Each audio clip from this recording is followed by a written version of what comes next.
Science অনুযায়ী ওর জ্ঞান না ফেরার সম্ভাবনাই বেশি, বাট ডক্টর তো তার বিজ্ঞান। মেকআপটা মুছে এখন আমি হসপিটালে যাবো আমার হাজব্যান্ডকে দেখতে।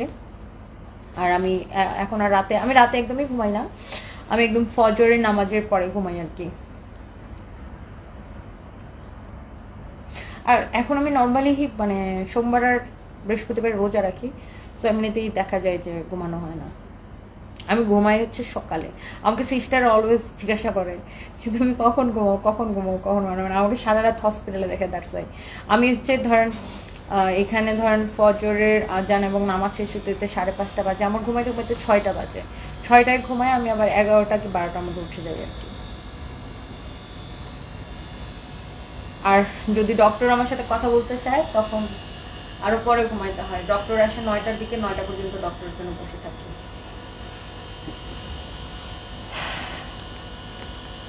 তোমার ইসলাম আপু, তোমাকে আর আপনার সন্তানদেরকে, আপু দুলাভাইকে আর আপনার সন্তানদেরকে একসাথে যখন লাইভে দেখবো, মনের যত কষ্ট দুঃখ আছে ইনশাল্লাহ নিমেষে শেষ হয়ে যাবে। মানে মনে একটা আশা রেখেছি আপনার পরিবারের জন্য, আল্লাহ যেন আমাকে আশাটা পূরণ করার তৌফিক দান করেন, দোয়া করবেন অবশ্যই আপু, ইনশাল্লাহ ইনশাল্লাহ ইনশাল্লাহ। তোমার ইসলাম আপু, thank you so much, thank you. আজকে আমি ওই যে ডাই প্রিন্টের যে পার্পেল শাড়িটা দেখালাম না, ওই শাড়িটা পরে আমি হসপিটালে গেছিলাম। তো সিস্টার ফার্স্ট আমাকে চিনতে পারে না, ও আমাকে মানে আমার হাজব্যান্ডের রুমে ঢুকতে দিতেছিল না। আর আমি যখন কথা বলছি ও হাসতে হাসতে শেষ। সো আমাকে বলতেছে যে তুমি এটা কি পরছো, তো আমি বললাম যে এটা হচ্ছে শাড়ি, এটা বাংলাদেশের ট্রেডিশনাল। তো পরেও বলছে যে তোমাকে অনেক সুন্দর লাগতেছে, মানে এই যে এই শাড়িটা পরে বিকালে ছবি দিলাম না, তো এই শাড়িটা আমি পরছিলাম। পরে আমি যখন হসপিটালে গেছি তখন মানে ও আমাকে চিনতে পারে না, মানে আমার হাজব্যান্ডের ডিউটিতে যে সিস্টার ছিল ও আমাকে চিনতে পারে না, ও আমাকে ঢুকতে দেয় না। তো আমার গলা শুনে সাথে সাথে ও ইয়ে করছে, মানে ও কনফিউজ হয়ে গেছিল এটা আমি কি না আর কি, চিনতে পারি না বলতে ও কনফিউজ হয়ে গেছিল। তো পরে আমাকে বলতেছে যে তুমি এটা কি পরছো, তো আমি বললাম যে এটা শাড়ি। তো ও বললো যে ইউ লুক সো বিউটিফুল। তো আমি বললাম যে this is our traditional wire. So আর শাড়ি আসলে মানে আমাদের ট্রেডিশনাল ক্লথ হিসাবে মানে সো খুবই সুন্দর। শাড়ি পরলে ডিফারেন্ট লাগে না?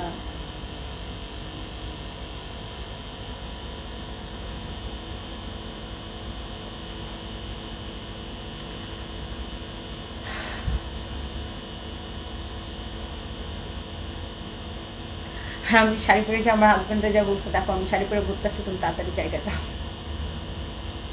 মাঝে মাঝে আমি মানে মানে থাকে না যে আমি ওর সাথে ফানও করি, বাট ওর তো সেন্স নাই।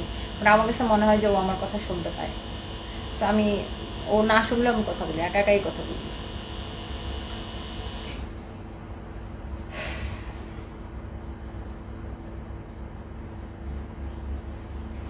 খান রাবেয়া আপু, আল্লাহ সব পারে, ইনশাল্লাহ আপু, ইনশাল্লাহ ইনশাল্লাহ।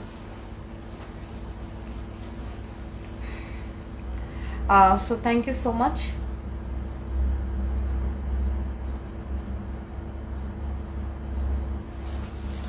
আপু পিঙ্ক ড্রেসের ওড়নাটা সেটা লাইভে দেখলাম, এটা আপনাকে দিবে না, এটা আমার জন্য পাঠাইছে।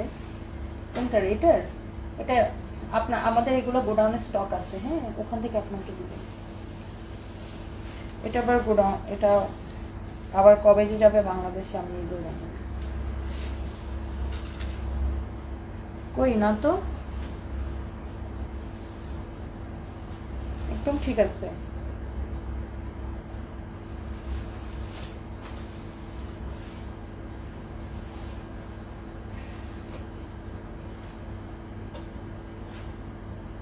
আপনি কি এটা দেখছেন? এটা তো বাড়তি কাপড় আর কি। সো বাড়তি কাপড়টা তো ওন্নাটা যখন টেলার্সে দিবেন, বাড়তি কাপড়টা কেটে ফেলে দিবে, বাড়তি কাপড়টা কেটে ফেলে এরকম হবে। এটা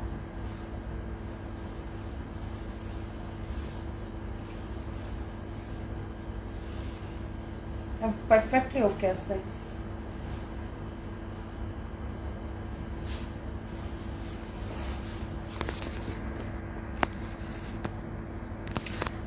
নাজিয়া বৈশাখী হসপিটালের মসজিদটা দেখে আমি খুশি হয়ে গেছিলাম। হ্যাঁ, এই হসপিটালের মসজিদে অনেক ব্যাংককে যারা থাকে অনেক তো দূর থেকে মানুষ নামাজ পড়তে আসে।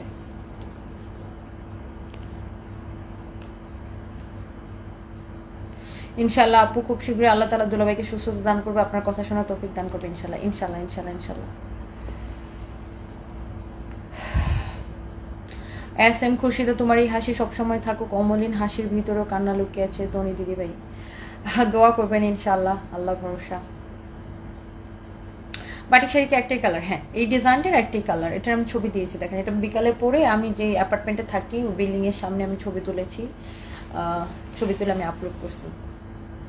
তারপর আমি ভাবলাম যে ঠিক আছে এত সুন্দর শাড়ি পরেছি, আমার জামাইয়ের সাথে যা দেখা করে আসি। তারপরে আমি হসপিটালে গেছি যে আমার হাজব্যান্ডের সাথে দেখা করে, মানে ও তো কিছুই, ও তো জ্ঞান নাই, মানে ও তো কোমাতে। তো তারপর আমি নিজে নিজেই কথা বলি আর কি, মানে এটা আমার একটা ফিলিং আর কি, আমার ফিলিং যে আমার কথাও শুনতে পায় বা আমি টাচ করলেও বুঝতে পারি, এটা আমার ফিলিং, ওর কোনো নড়াচড়া নেই কিছুই নেই, মানে এটা আমার ইনার ফিলিং আর কি।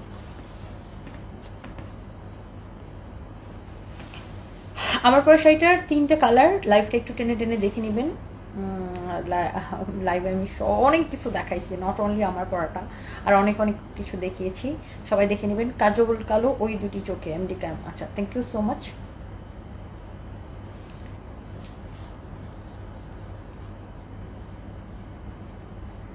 তোমার বাসা ভাইয়াকে দেখবো ইনশাল্লাহ, আইরিন খান, ইনশাল্লাহ আপু ইনশাল্লাহ।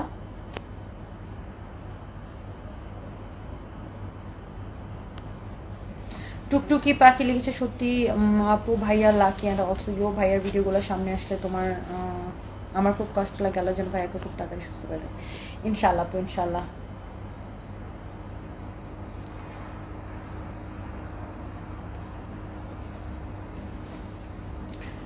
জান্নাতুল ফেরদৌস আপু, তোমাকে যত দেখে অবাক হয়ে কিভাবে পারো হাসি মুখে সব সিচুয়েশন হ্যান্ডেল করতে, আল্লাহ তোমার মতো করে দুনিয়ার সব মেয়েকে ধৈর্য দান করুক, আল্লাহ ভাইকে সুস্থ করে গিয়ে তোমাকে আল্লাহ আরো বেশি ধৈর্য ধরার তৌফিক দিবেন আমিন ইনশাল্লাহ আপু। জান্নাতুল ফেরদৌস আপু, আসলে আপু এটা তো আমার প্রফেশন, আর আমাকে মানে আমি যে বললাম না একটু কেমন মনের মধ্যে যেটাই চলুক আমাকে হচ্ছে হাসি মুখে সবকিছু হ্যান্ডেল করতে হবে, আর এটা আমার কাজ করে যেতে হবে।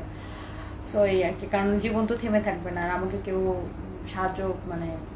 সাহায্য নেওয়াটাও একটা আমার কাছে মনে হয় যে আমরা যদি কর্ম করে খেতে পারি তাহলে আমরা কেন মানুষের থেকে সাহায্য নেব। সো আমি চাইও না যে কেউ আমাকে সাহায্য করুক, আমি কাজই করতে চাই।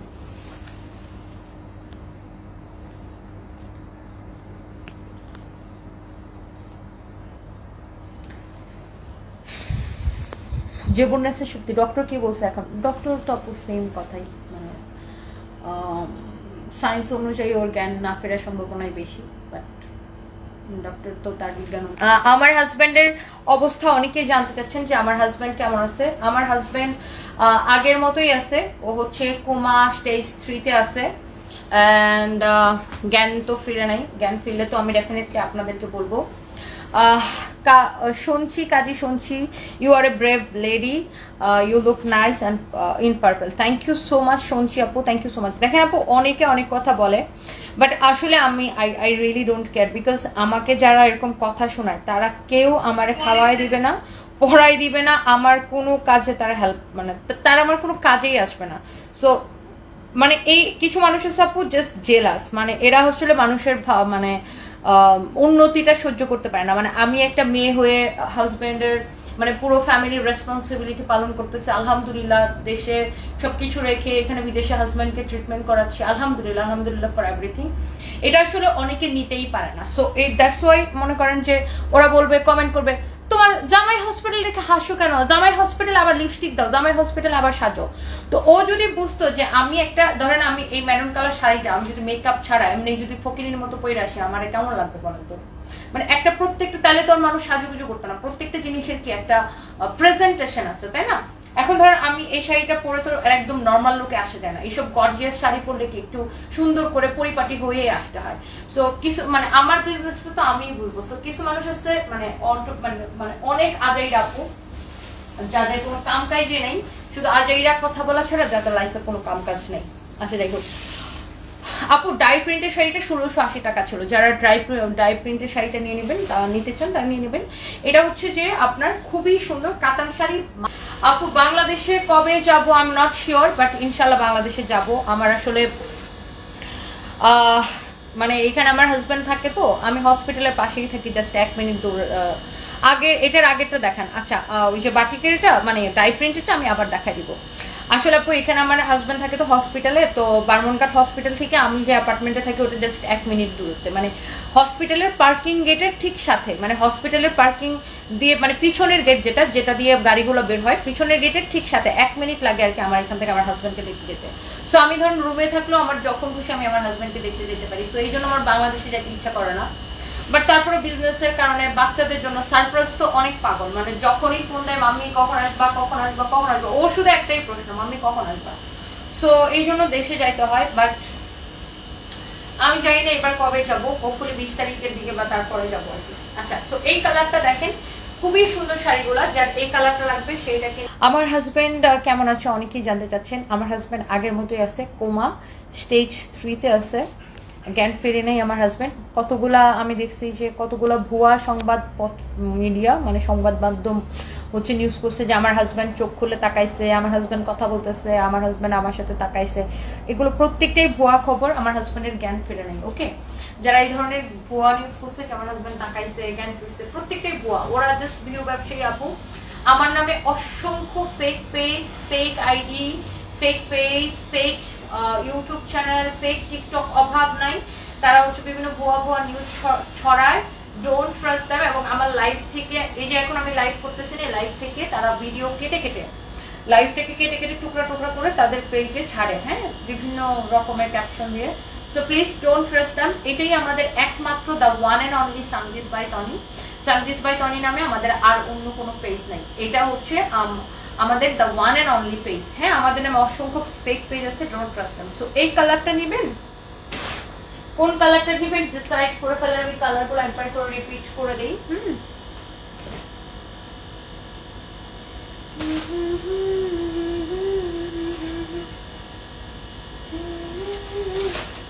ও ওয়াও, সো নাকি এই কালারটা নেবেন, দেখেন কোন কালারটা নেবেন ডিসাইড করে ফেলেন। ও মাই গড, একটার থেকে একটা কালার কিন্তু বেশি সুন্দর। দেখছেন কোন কালারটা বেশি সুন্দর লাগতেছে, দেখেন নাকি এটা নেবেন, কোন কালারটা বেশি সুন্দর লাগতেছে বলেন। অনেক অনেক অনেক অনেক অনেক সুন্দর। হ্যাপি ইয়াসমিন আপু কেমন আছেন? কিনেছেন দেখি আপু। এই এক সপ্তাহের মধ্যে 4 থেকে 5টা ড্রেস নিয়েছি, একটা দ্যাটস লাইফ। অ্যান্ড আমরা আসলে ক্যামেরার সামনে কাজ করি, সো আমি কখনোই চাই না যে কেউ আমি ক্যামেরার সামনে এসে কান্না করবো। আর আমার ভিডিও কেটে কেটে মানুষ কি করে আপনারা তো দেখেন, এগুলো একটাও আমার পেজ না। সো দেখা যাবে আমি ক্যামেরার সামনে এসে মন খারাপ করবো বা কান্না করবো, মানুষ ওটাকে কেটে কেটে কেটে কেটে নিয়ে ভাইরাল করবে।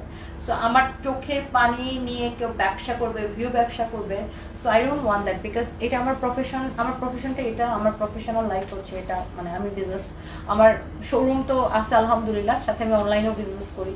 সো আমার মনের মধ্যে যাই চলুক, আমাকে অলওয়েজ মানে প্রেজেন্টেবল ওয়েতে আমাকে অলওয়েজ আমার প্রোডাক্ট প্রমোট করতে হয়। So that's the main thing. আচ্ছা, সো বারিশগুলো দেখতে আমি আসলে বারিশেরও প্রাইস জানি না, দেখেন আমার মাথাটা গেছে। ফাইন বারিশের যে ডিসকাউন্ট প্রাইস দাদাকে ইন্ডিয়া নিয়ে যাওয়া অনেক ভালো হবে। গৌতম ব্যানার্জি, আমার হাজব্যান্ড ব্যাংককের বারমনঘাট হসপিটালে আছে। ইন্ডিয়া ডেফিনেটলি ভালো, আমি ইন্ডিয়াকে কখনোই খারাপ করি না, ইন্ডিয়াতে অনেক ভালো ভালো হসপিটাল আছে। বাট সত্যি কথা বলতে এশিয়াতে মাউন্ট এলিজাবেথ, সিঙ্গাপুরের মাউন্ট এলিজাবেথ অ্যান্ড এই ব্যাংককের বারমনঘাট হসপিটালকে বেস্ট হসপিটাল বলা হয়। ইন্ডিয়াতে অনেক ভালো ভালো হসপিটাল আছে ডেফিনেটলি। বাট আমার হাজব্যান্ড যখন অসুস্থ হয়, যখন বাংলাদেশের ইউনাইটেড হসপিটাল থেকে অপারগতা জানাই, তখন আমি এয়ার অ্যাম্বুলেন্সে করে এখানে নিয়ে আসি ব্যাংককের বারমনঘাট হসপিটালে। আর তখন আসলে আমার তো ইন্ডিয়ার ভিসা ছিল না, ইন্ডিয়ার কথা চিন্তাও করি না এই জন্য। সো এই জন্য আমার ব্যাংককের ভিসা আগে থেকেই করা ছিল, আমার অলওয়েজ ব্যাংককের ভিসা থাকে, এই জন্য পরে ব্যাংককে নিয়ে এসেছি। আর বারমনঘাট হসপিটাল মানে one of the best hospital. এখানে ইউরোপ আমেরিকা থেকে অনেক প্রচুর পেশেন্ট আসে। আচ্ছা, তমা ইসলাম ওয়ালাইকুম আসসালাম। দুলাভাই কেমন আছে? দুলাভাইয়ের জন্য নামাজ পড়ে দোয়া করে আল্লাহ দুলাভাইকে সুস্থতা দান করুক, দীর্ঘ এক দান করুক। Thank you so much, thank you. আপনি আমাকে আচ্ছা হোয়াটসঅ্যাপে নক দিয়েছিলেন, বুঝতে পারিনি। আচ্ছা আচ্ছা, ঠিক আছে ডিয়ার, আমি হোয়াটসঅ্যাপে চেক করে নিব। আমি আসলে এত দৌড়াদৌড়িতে থাকি, আমার হোয়াটসঅ্যাপে এত মেসেজ আসে, সো এই জন্য